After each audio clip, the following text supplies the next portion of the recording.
Hi guys, welcome to my channel, and in today's video we will be talking about data independence in database systems. So by the end of this video you should be able to explain what data independence is and why it's so important when dealing with databases. You should be able to understand the architecture for a database system as well as the types of data independence. Before we get into data independence, I think the best way to try and explain what data independence is by first explaining what data dependence is. So data dependence is when the knowledge of data, organization, and access techniques are built into the code. So what this means is whenever you try and change the way that the data is constructed and stored, you also need to go and change all the programs and apps involved that depend on that data. And in many cases, this can be very costly and even irrelevant to the problem being solved. So data independence basically means that it's actually the immunity of apps and programs to changes in data structure and access techniques. So you want to try by all means to make sure that when you change the way that your data is constructed and stored, you don't affect all the programs and applications that depend on that data.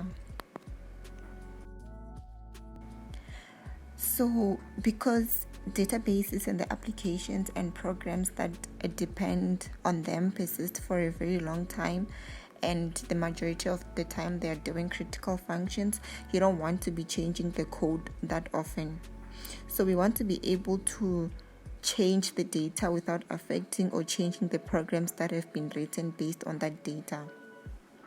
When we change the data in the databases, we want to be able to do so. Obviously, we would want to change the data every now and then, but we want to be able to do so without stopping the existing applications from working well.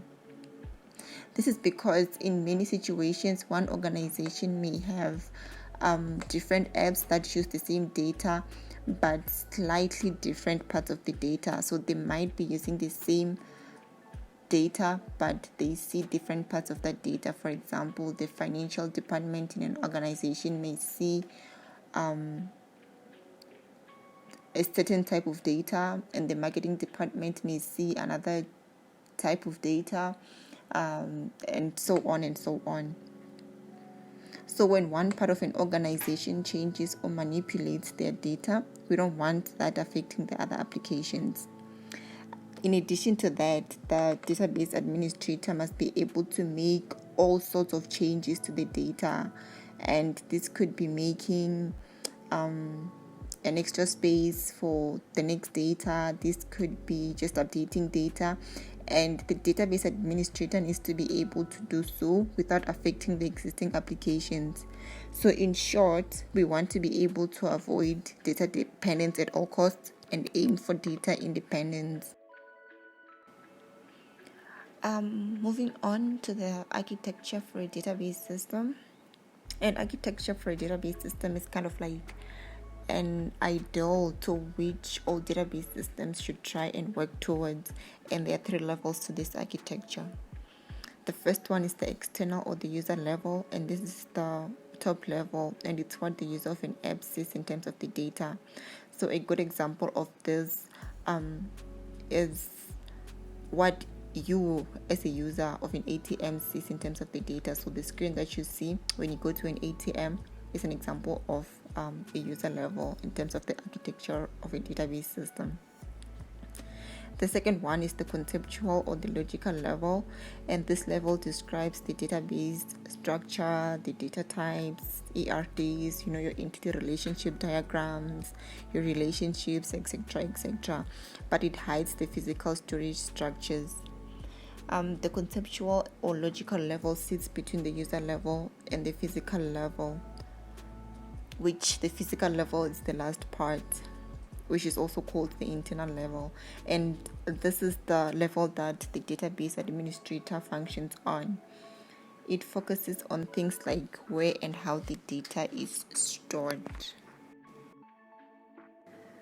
So there are 2 types of data independence that ensure that you don't affect the applications and programs that are built based on the data.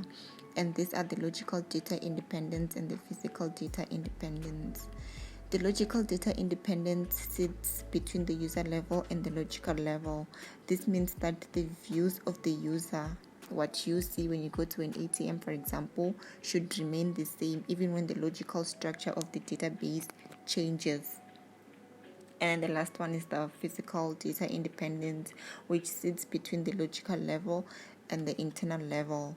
This means that the logical structure of the database should remain the same even when the physical structure of the database changes.